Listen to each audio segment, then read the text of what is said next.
ውስጧ ማለት በቃ እውነት ነው ብላ ስላላመነች እና ያንንም ነገር ለአንዴ ለመጨረሻ እስኪ እናውራው አብርሽን የቀጠለ ማለት ነው የነበረ ነው ማለት ድሮ ነበረ። ከዛ አሁን ደግሞ እንግዲህ ከቆመበት እየቀጠለ ነው ማለት ነው። እንደዛ ነው እንጂ አዲስ ህይወት ምናምን ማለት ነው። አዲስ ህይወትማ እንዴት ይሆናል እኮ ማለት አልገባንም። ዛሬ ቶሎ ብለን እንግዲህ ወደ ጉዳያችን ገባ። አንተም አስገባህንና ወደዛ መስመር እኛ ዛሬ እኔም ሩታን የፈለግነው ዋናው ጉዳይ ምንድን ነው? እኔም እንደ ታላቅ ወንድም ጉዳዩ አሳስቦኝ ያው ሰሞኑ ትንሽ በቃ በስነ ስርዓት እንኳን እኔ እናንተም ተገናኝተን አላወራንም። ስልክም እያነሳ ያለኝ አይደለም። ያው ዛሬ ነው በትክክል ያነሳ ያለኝ ስልክ። እሱም ደጋግሜ ደውዬ መምጣት ደግሞ ደስ ብሎኛል። ግን አሁን እያደረግከው ያለው ነገር አብርሽ ወይ እንደ ትላንትና ጨዋታ ወይ ሄርሜላንም ሩታንም ለማናገድ ወይ ደግሞ በቃ ጀስት ፈታ ማለት ፈልገ እንደዛ አይነት ሙድ አስበህ ነው ወይስ አሁን አንተ አምነህበት ፈልገ እያልከኝ ነበር? አሁን ትላንትና የነበረ ህይወት ነው አውቃለሁ። ትላንትና ህይወት እንደነበረ ምናልባት በቃ ተፈጥሯል ያን ነገር። ግን አሁን ላይ ደግሞ መሀል ላይ ብዙ ጋር ተፈጥሯል። አግብተሃል፣ ወልደሃል፣ ፈተሃል፣ መልሰ ሌላ ሴት አምጥተሃል። ይህንን ሁሉ ነገር ክፍተት ተፈጥሮ ድጋሚ ያቺን ትላንትና የነበረችዋን ሴት አምጥተህ አሁን አብሬያት ከእሷ ጋር አብሬያት ሆናለሁ ወይ ደግሞ አብሬያት እቀጥላለሁ። ይሄ እኮ ትንሽ አብርሽ የሆነ እንኳን ለአንተ እኔ እንጃ አላውቅም፣ ለሚሰማው ሰው በራሱ ነገሩ በጣም ያምታታል። ተረዳኸኝ አይደለም?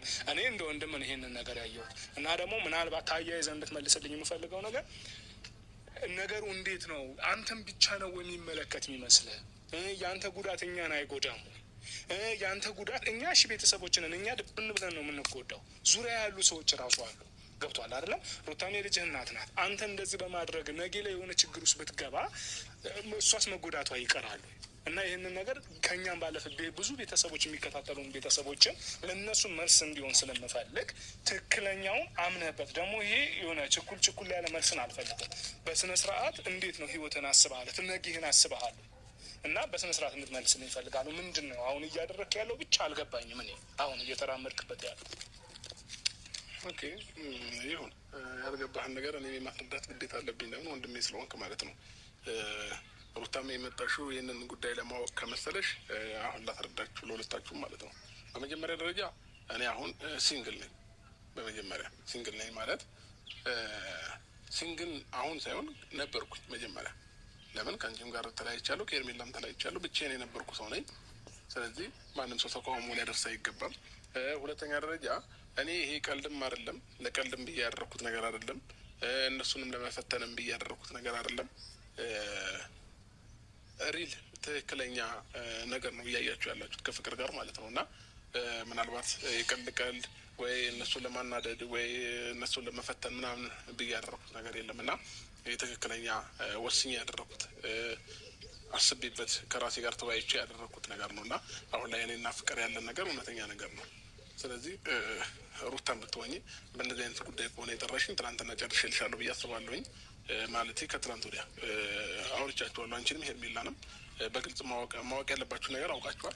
እሷንም አገናኝቻችሁ ያለውን ነገር አይታችኋል ብዬ አስባለሁኝ። ስለዚህ ያን ነገር ውስጥ ካያችሁ ዛሬ በድጋሚ እኔን መጥራት የማይጠበቅብሽም ነበረ። ስለዚህ ወንድሜ እኔ የራሴን ህይወት በራሴ እንትን ማለት ስለምፈልግ እንግዲህ ትንሽ ጊዜ ወዲያው ወደዚህ ህይወት ውስጥ ለመግባት አልፈለኩም ነበረ። ትንሽ መቆየትን ፈልጌ ነበር። ግን ደግሞ እንድቆይ ምንም የሚያደርገኝ ብቻዬን እንደሆን የሚያደርገኝ ነገር አላገኘሁም። ለምን በጣም ብዙ ነገር እየደረሰብኝ ስለነበረ ማለት ነው። ብዙ እየተጎዳዩ የነበርኩኝ ሰው ነኝ። እንደ ወንድ ልጅ ደግሞ ፈተና እየበዛብኝ ነው። ፈተና የበዛብኝ በማን ነው? በሩታና በሄርሜላ። ለምን እኔ ሰላሜን ማግኘት ስላልቻልኩኝ ከራሴ ጋር መሆን ስላቃተኝ፣ አሁን ግን እንግዲህ ፍቅር ከኔ ህይወት መጣ። እነሱ የሚታገሉት ነገር ውድድር ውስጥ ገብታቸው እንደዚህ ያስባለን። እንደፈለኩ መንቀሳቀስ እችላለሁ፣ እንደፈለኩ መውጣት መግባት እችላለሁ። እርግጠኛ ነገር ማለት አሁን እኔ የትኛው ነው እኮ ማለት ሲንግል ነበርኩኝ ምናምን አልክ። ግን ባለፈው እንደዛ አልነበረም ያልከኝ። እንዴ ነበርኩኝ እንጂ በፊት ኖ አይደለም፣ እንደዛ አይደለም ያልከኝ። ከአንቺም ጋር ሆኜ ከእሷ ጋር እንዳልነበርኩኝ በምን እርግጠኛ ነሽ አልከኝ። ሶ ከኔም ጋር ከኤርሜላም ጋር እያለ ከፍቅርም ጋር ነበርክ ማለት ነው። እሱ የግል ላይፋችን ነው። እዚህ ጋር ማብራራት አይጠበቅብኝም። አሁን ማወቅ ያለብን አይደለም እኔና ፍቅር ያለንን ነገር እውነት ነው ወይስ ውሸት ነው የሚለውን ነገር ማወቅ ነው አይደል?